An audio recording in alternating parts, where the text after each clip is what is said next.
साध संगत जी, the inspired stories channel पर आपका बहुत बहुत स्वागत है। वीडियो शुरू करने से पहले कृपया आप मेरे चैनल को सब्सक्राइब जरूर करें और साथ में बेल आइकन को भी दबा दें ताकि मेरे नए वीडियो का नोटिफिकेशन आपको मिल जाए। और अगर वीडियो अच्छा लगे तो कृपया लाइक, कमेंट और ज्यादा से ज्यादा शेयर करें। अब देर न करते हुए आज की कहानी शुरू करते हैं। साध संगत जी, आज की इस सुंदर कहानी में हम आपको बताएंगे कि जो लोग कर्जा लेने के बाद उसको वापस नहीं करते, उनका क्या अंजाम होता है, उनको क्या क्या भुगतना पड़ता है। इस दुनिया में सभी मनुष्य को कभी ना कभी पैसों की जरूरत पड़ती है और वो अपनी जरूरत पूरी करने के लिए कहीं ना कहीं से कर्ज लेते हैं।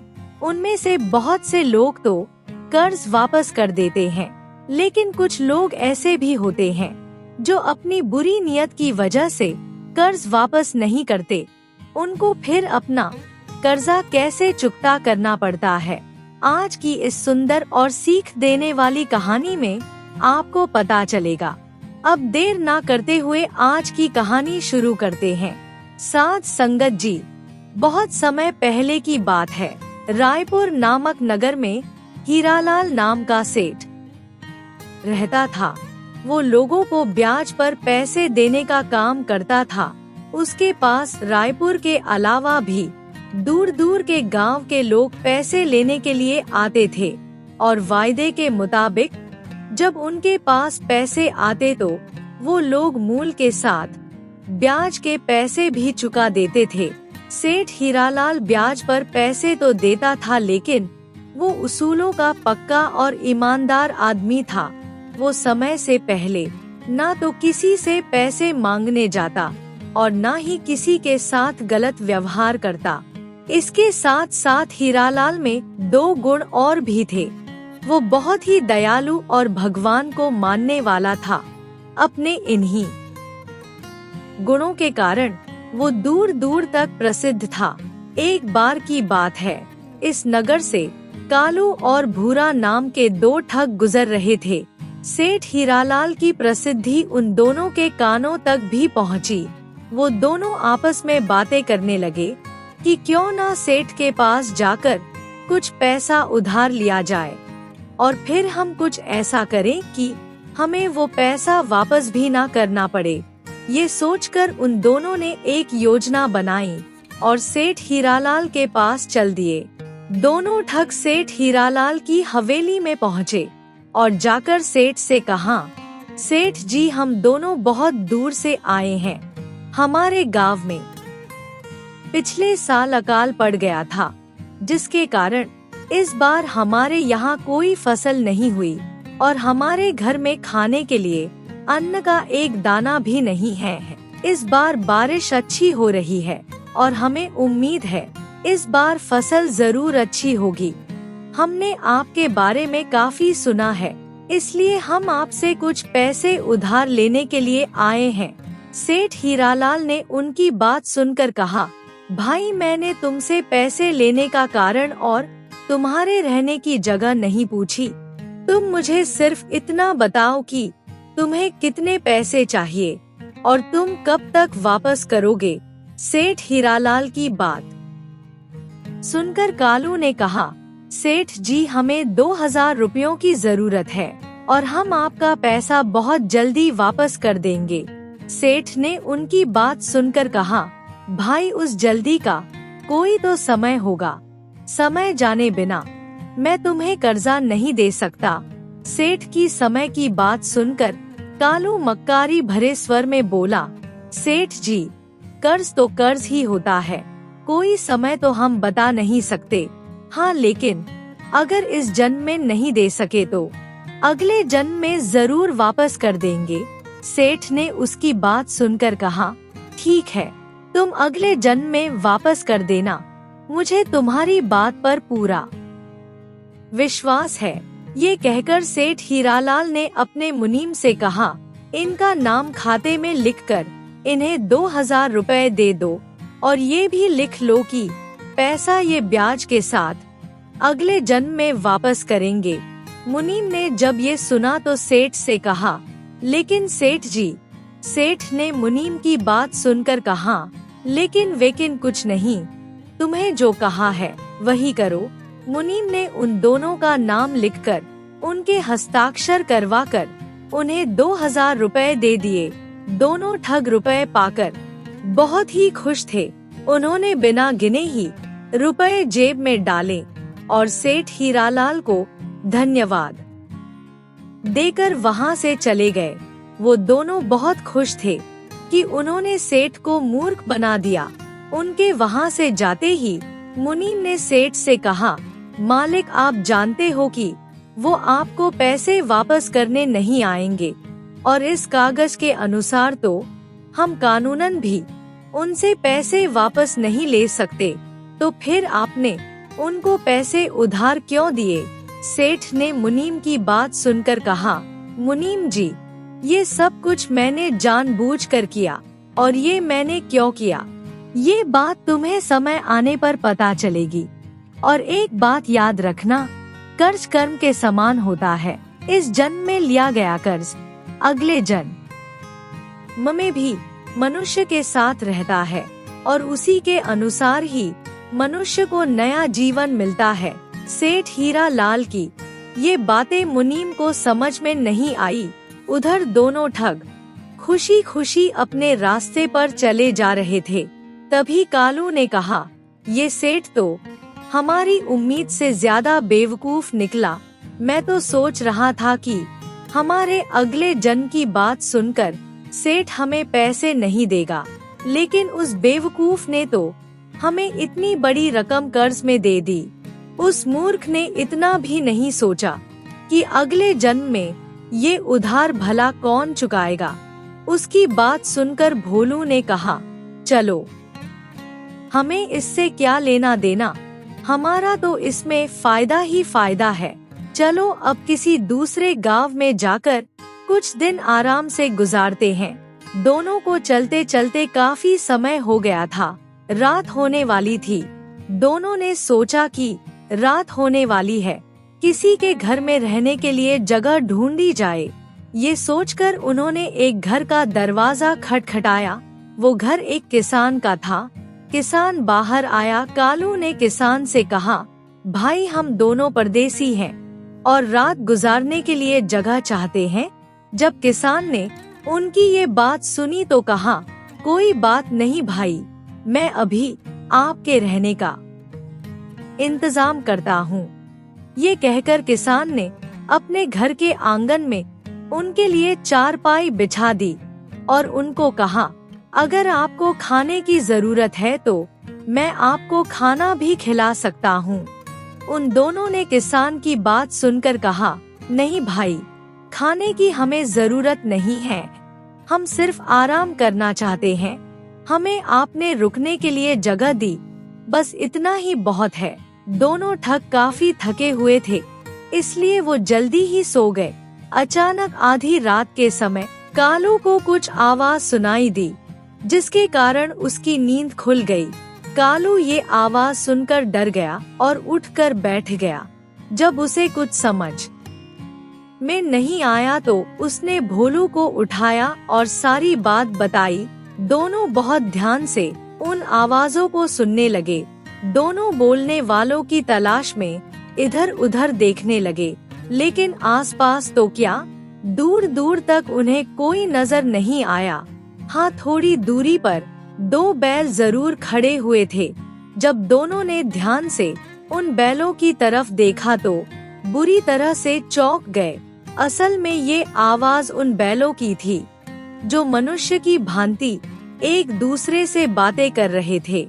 ये देखकर कालू बोला, बैल और मनुष्य की तरह बातें कर रहे हैं, ऐसा कैसे हो सकता है? उसकी बात सुनकर भोलू ने कहा, भाई ये देखकर तो मैं भी परेशान हूँ, लेकिन ये बिल्कुल सच है कि दोनों बैल आपस में बातें कर रहे हैं। फिर कुछ सोचकर दोनों उन बैलों की बातें ध्यान से सुनने लगे। दोनों बैलों में से एक बैल ने कहा, मित्र, आज मेरी तुम्हारे साथ आखिरी रात है। पहले बैल की बात सुनकर दूसरा बैल बोला, मित्र मैं भी तुम्हें यही कहने जा रहा था। अच्छा पहले तुम बताओ कि तुम ऐसा क्यों कह रहे हो। उसकी बात सुनकर दूसरे बैल ने कहा, वो इसलिए, अपना जो मालिक है उससे मैंने पिछले जन्म में 200 रुपए कर्ज लिए थे, लेकिन मैं पिछले जन्म में उसके पैसे वापस नहीं कर पाया, इसलिए महीनों उसके पास उसकी बैलगाड़ी में जुटकर वो कर्जा चुका रहा था। कल मेरा कर्जा पूरा हो जाएगा और सुबह ही मेरी मृत्यु हो जाएगी। उसकी बात सुनकर दूसरा बैल बोला, मेरी भी यही कहानी है दोस्त, लेकिन तुम बहुत खुशकिस्मत हो जो तुम्हारा कर्ज खत्म हो गया और तुम्हें कल छुटकारा मिल जाएगा। लेकिन मेरे भाग्य में अभी और दुख झेलना लिखा है। कल एक आदमी आएगा जो मुझे किसान से छीन कर ले जाएगा और फिर अगले कई महीनों तक मुझे दुख सहने पड़ेंगे। उसकी बात सुनकर पहला बैल बोला, लेकिन वो दूसरा आदमी तुम्हें क्यों लेकर जाएगा। उसकी बात सुनकर दूसरे बैल ने कहा, यही मेरा भाग्य है, तभी तो हमारा मालिक उससे कर्जा लेकर अभी तक चुका नहीं पाया है। कल वो आदमी आकर अपने पैसे मांगेगा और किसान के न देने पर वो मुझे डंडे मारता हुआ अपने साथ ले जाएगा। उसकी बात सुनकर पहला बैल बोला, तब तो ये काफी मुश्किल वाली बात है, मुझे तुम्हारे साथ पूरी हमदर्दी है। ये सुनकर दूसरे वाला बैल बोला, मुझसे हमदर्दी मत करो दोस्त, ये मेरे पिछले जन्म का कर्म है, इसलिए मुझे इस जन्म में भोगना ही पड़ेगा। ये बात सुनकर पहला बैल बोला, ठीक कहते हो दोस्त, खैर छोड़ो हमारी बातों को, मुझे और तुम्हें तो अपने अपने कर्मों की सजा मिल गई है या फिर मिल जाएगी, लेकिन मुझे तो दुख उन दोनों आदमियों के लिए हो रहा है जो आज किसान के मेहमान बनकर आए हैं। उसकी बात सुनकर दूसरा बैल बोला, क्या मतलब है तुम्हारा, उन लोगों ने ऐसा क्या किया है। तब पहले वाला बैल बोला, बैलों की ये बात सुनकर दोनों ठगों के कान खड़े हो गए और वो ध्यान से सुनने लगे। दूसरा बैल बोला, उन लोगों ने क्या किया। पहले ने कहा, तुम ये पूछो कि उन लोगों ने क्या नहीं किया, वो दोनों व्यक्ति ठग है और अब तक ना जाने कितने लोगों को ठग चुके हैं और इस समय भी एक नगर के सेठ को ठग कर उससे कर्ज लेकर आए हैं। ये बात सुनकर दूसरा बैल बोला, इसका मतलब उन दोनों को सेठ का कर्जा चुकाने के लिए अगले जन्म में उसका गधा बनना पड़ेगा। उन बैलों की बात सुनकर दोनों ठगों के होश उड़ गए और उनमें से एक ठग ने कहा, सुना दोस्त, इन दोनों को पिछले जन्म का कर्ज चुकाने के लिए बैल बनना पड़ा। उसकी बात सुनकर दूसरा बैल बोला, हाँ, और ये भी सुना कि हमें भी कर्ज चुकाने के लिए अगले जन्म में गधा बनना पड़ेगा। ये बात सोचकर ही दोनों के पैरों के नीचे से जमीन निकल गई और उन्होंने सोचा कि अब हम सेठ का कर्ज अपने सर के ऊपर नहीं रखेंगे, इसको हम वापस कर देंगे और बाकी का जीवन हम लोगों की सेवा में गुजार देंगे ताकि हमारे सारे पाप इस जन्म में धुल जाएं। ये सोचकर दोनों ने तय किया कि वो सुबह होते ही वापस सेठ के पास जाएंगे और उसको उसके पैसे वापस कर देंगे और उसके साथ ही ठगी का धंधा भी छोड़ देंगे और मेहनत और ईमानदारी की रोटी कमा कर खाएंगे। इसके बाद वो दोनों ठग सो गए, परंतु सोने के बाद भी उन्हें चैन नहीं था। उन्हें सपने में भी वो दोनों बैल दिखाई दे रहे थे। सुबह किसान के रोने की आवाज से उन दोनों की नींद खुली। वो दोनों जल्दी से उठे तो उन्होंने देखा कि बैल सचमुच मर गया था और किसान जोर जोर से रो रहा था। ये देखकर दोनों ठग समझ गए कि वो बैल बिल्कुल सच कह रहे थे। उनमें से एक बैल ने तो सचमुच दम तोड़ दिया है और वो अपने मालिक के पिछले जन्म के धर से मुक्ति पा चुका था। अभी कुछ समय ही गुजरा था कि तभी किसान के घर एक आदमी आया और वो किसान से कहने लगा, मेरा कर्ज तुमने अभी तक नहीं चुकाया है, अब तुम्हें इसका नतीजा भुगतना पड़ेगा। मैं तुम्हारे बैल को ले जा रहा हूँ। उस आदमी की बात सुनकर किसान ने कहा, भाई मैं बहुत जल्दी तुम्हारा कर्ज चुका दूंगा, मेरे बैल को मत लेकर जाओ।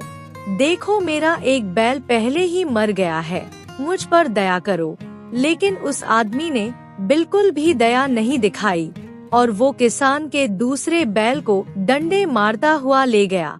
ये सारी घटना दोनों ठग अपनी आंखों से देख रहे थे। दोनों ने उसी समय अपना सारा सामान समेटा और रायपुर के लिए रवाना हो गए। पूरा दिन चलने के बाद दोनों ठग सेठ की हवेली पर पहुंच गए और जाकर उन्होंने सेठ हीरालाल से कहा, सेठ जी हमें बचा लीजिए, हमें इस पाप से बचा लीजिए।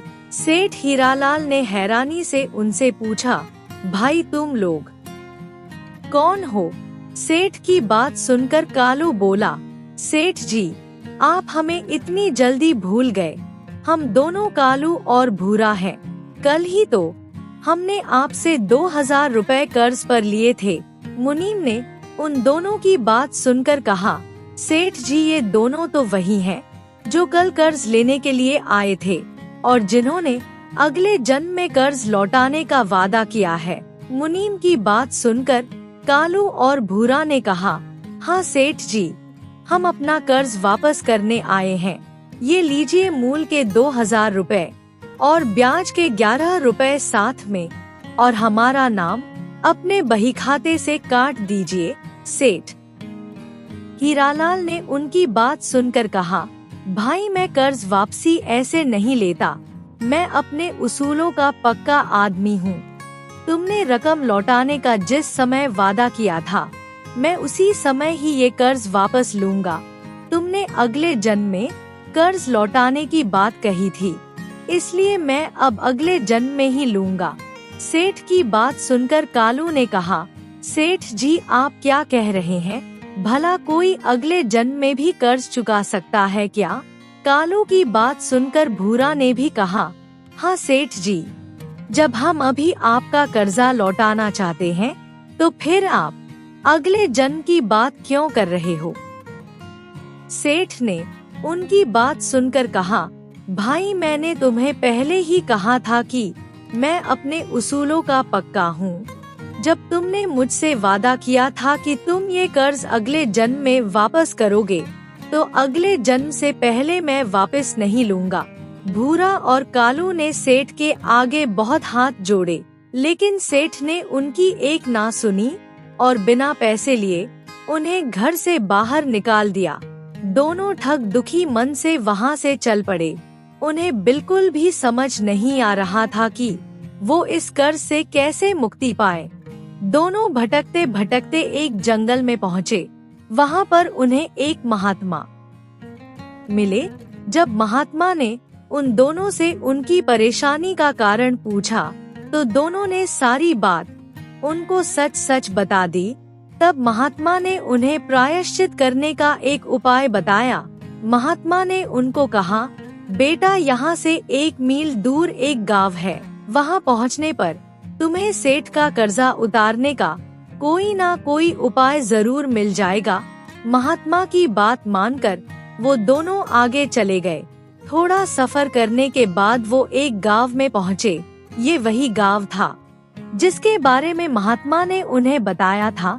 वहां पहुंचकर उन्हें पता चला कि इस गांव में पानी का कोई स्रोत नहीं है और ना ही कोई कुआं और ना ही कोई तालाब है। इसलिए वहां के लोग पानी के लिए बहुत परेशान रहते थे। पानी की जरूरत पूरी करने के लिए लोगों को 5-5 कोस दूर तक जाना पड़ता था। वहां की हालत देखकर कालू के दिमाग में महात्मा की बात याद आई।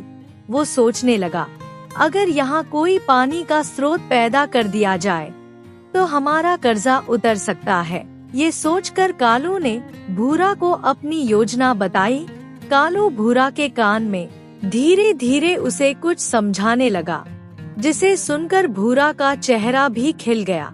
दोनों पास वाले खेत से 2 कुदाल ले आए और एक स्थान पर खुदाई करने लगे। वो दिन रात जमीन खोदते रहे और ठीक 1 महीने के बाद वो एक गहरा कुआं खोदने में सफल हो गए। उस कुएं में से पानी भी निकल आया। उसके बाद उन्होंने मिस्त्री को बुलाकर उस कुएं को पक्का करवा दिया। ये सब करवाने में उनका 2000 रुपए का खर्चा हो गया। कुआं तैयार हो जाने पर कालू ने भूरा से कहा, अब डंडा लेकर कुएं की पहरेदारी करने के लिए खड़े हो जाओ, क्योंकि जैसे ही गांव वालों को पानी के बारे में पता चलेगा तो वो पानी लेने जरूर आएंगे। भूरा ने कालू की बात सुनकर कहा, चिंता मत करो दोस्त, पानी लेने के लिए अगर स्वयं भगवान भी आ जाए तो मैं उन्हें भी कुएं से पानी नहीं लेने दूंगा। और फिर वो दोनों डंडे हाथ में लेकर कुएं की चौकीदारी करने लगे। जब गांव वालों को उस कुएं के बारे में पता चला तो वो बर्तन लेकर तुरंत वहां पर पहुँचे। गांव वालों को देखकर कालू ने कहा, इस कुएं से दूर रहो, हम किसी को भी इस कुएं से पानी नहीं भरने देंगे। लोगों ने उनकी बात सुनकर कहा, तुम इस तरह की बात क्यों कर रहे हो? तुम लोगों को पता है कि गांव में पानी की कितनी कमी है। तुमने इस कुएं को बनाकर गांव वालों पर बहुत बड़ा उपकार किया है। कालू ने उनकी बात सुनकर कहा, वो सब तो ठीक है, लेकिन ये कुआं हमारा नहीं है, बल्कि रायपुर के सेठ हीरालाल जी का है। हम बिना उनकी इजाजत के किसी को कुएं से पानी भरने नहीं दे सकते। हाँ, अगर तुमको कुएं से पानी चाहिए तो पहले सेठ जी की इजाजत लेनी पड़ेगी। पूरे गांव वाले इकट्ठे होकर सेठ हीरालाल के पास पहुँचे और सेठ से प्रार्थना करने लगे कि सेठ जी हम पर रहम कीजिए। सेठ हीरालाल ने जब उनकी बातें सुनी तो उनसे पूछा, भाई तुम किस तरह की बातें कर रहे हो? मैंने आपका क्या बिगाड़ा है? तब गांव वालों ने सारी बात सेठ हीरालाल को बताई और फिर कहा, सेठ जी आप हमें अपने कुएं से पानी लेने की इजाजत दे दीजिए ताकि हमारी परेशानी खत्म हो सके। सेठ ने उनकी बात सुनकर कहा, लगता है आप लोगों को कोई गलतफहमी हो गई है। मैंने आपके गांव में कोई कुआं नहीं बनवाया। जरूर वो दोनों व्यक्ति आप लोगों से झूठ बोल रहे हैं।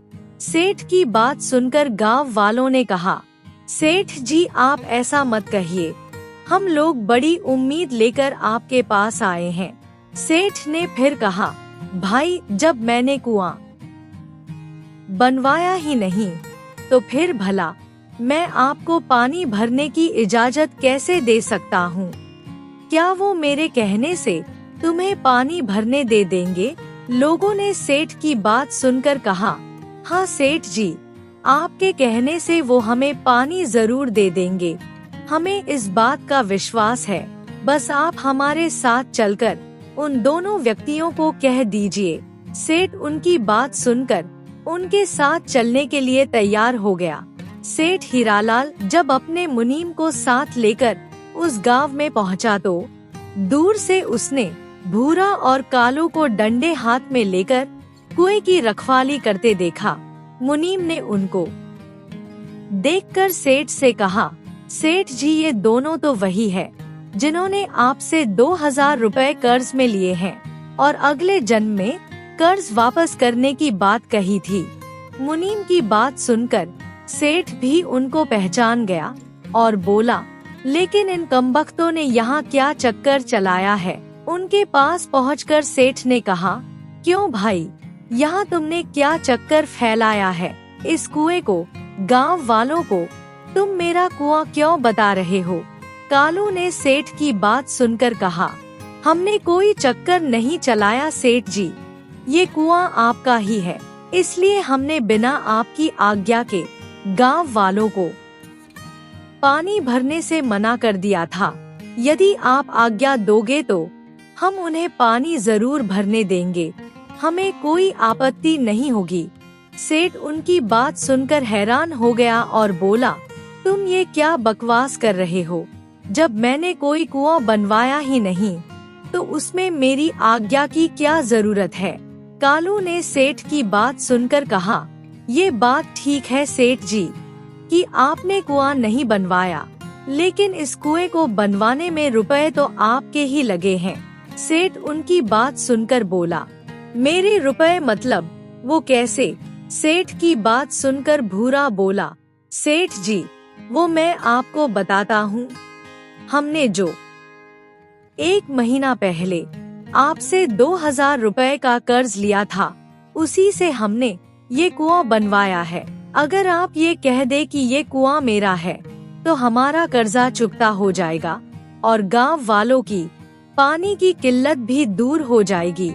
सेठ ने उनकी बात सुनकर कहा, मैं इस कुएं को कभी भी अपना नहीं कह सकता और मैंने तुम्हें जो कर्ज दिया है वो मैं वायदे के मुताबिक तुमसे अगले जन्म में ही लूंगा। सेठ की बात सुनकर कालू ने कहा, तो फिर हम किसी को भी इस कुएं से पानी नहीं लेने देंगे, चाहे ये लोग हमारे सामने तड़प तड़प कर मर ही क्यों न जाए। कालू की हाँ में हाँ मिलाते हुए भूरा भी बोला, हाँ सेठ जी, अगर ये बिना पानी के मर गए तो इसका पाप आपके सर ही होगा, और यदि आप इसको अपना कुआं कहकर पानी लेने दोगे तो इसका पुण्य और उनकी दुआएं आपको ही मिलेगी। उन दोनों की बातें सुनकर गांव वाले भी सेठ के आगे गिड़गिड़ाने लगे और हाथ जोड़कर कहने लगे, सेठ जी हम पर रहम कीजिए। सेठ हीरालाल उलझन में पड़ गया। फिर कुछ देर सोचने के बाद वो बोला, ठीक है भाई, तुम लोग बहुत चालाक हो, तुम लोग जीते और मैं हारा। आज से ये कुआं मेरा हुआ और मैं तुम्हें अपने कर्ज से मुक्त करता हूँ। गांव वाले खुशी से सेठ की जय जयकार करने लगे और पानी भरने के लिए बर्तन लाने के लिए अपने घर चले गए। गांव वालों के जाने के बाद सेठ ने भूरा और कालू से कहा, ये बात तो ठीक है, तुमने जिस चालाकी से मेरे उसूलों को तोड़कर मेरा कर्जा वापस किया उसके लिए मैं तुम्हारे दिमाग की दाद देता हूँ। लेकिन एक बात की मुझे बहुत हैरानी है कि तुम इतनी जल्दी मेरा कर्जा वापस करने के लिए इतने उतावले क्यों हो गए, जबकि तुम पहले मुझे कर्ज के बहाने ठगने के लिए आए थे। कालू ने सेठ की बात सुनकर कहा, हाँ सेठ जी, आप ठीक कह रहे हो, हम आपको मूर्ख समझकर आपको लूटने के लिए जरूर आए थे, लेकिन बाद में हमारी आंखें खुल गई। तब कालू ने सारी बात जो किसान के घर में हुई थी वो सेठ को बताई। सेठ और उसका मुनीम सारी बात सुनकर हैरान रह गया। सेठ ने मुनीम की तरफ देखा और पूछा, क्यों मुनीम जी, कुछ और जानना है? मुनीम सेठ की बात सुनकर कुछ नहीं बोला। तभी गांव वाले बर्तन लेकर पानी भरने के लिए आ गए। अब पूरे गांव वालों के साथ साथ सेठ हीरालाल भी खुश था। इस घटना के बाद कालू और भूरा ने ठगी का धंधा छोड़ दिया और मेहनत मजदूरी करके अपना जीवन यापन करने लगे। साथ संगत जी, आज की कहानी आपको कैसी लगी कमेंट करके जरूर बताएं, और अगर वीडियो अच्छा लगा हो तो कृपया लाइक, कमेंट और शेयर जरूर करें। आपके प्यार और स्नेह के लिए बहुत बहुत धन्यवाद।